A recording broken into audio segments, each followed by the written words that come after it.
Sir ఈ మధ్యకాలంలో ఓ video చూశాను. ఒక అమ్మాయి మ్యారేజ్ లో డాన్స్ చేస్తూ ఉన్న పలంగా కుప్ప కూలిపోయారు. ఎందువల్ల? నేను బేసికల్లీ కారణాలు ఏముంటాయంటే ఆల్రెడీ వాళ్ళకి హార్ట్ ప్రాబ్లం ఉంటుంది.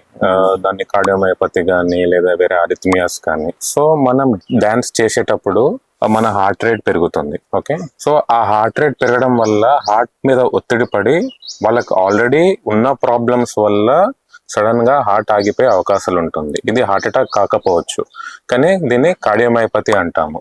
ఈ కార్డియోమయోపతిలో సడన్ కార్డియాక్ డెత్స్ వస్తాయి. ఓకేనా, ఇది మోస్ట్లీ చిన్నపిల్లల్లో కూడా ఉండే అవకాశం ఉంది. మీరు చెప్పినట్టు నేను కూడా కొన్ని న్యూస్ విన్నాను.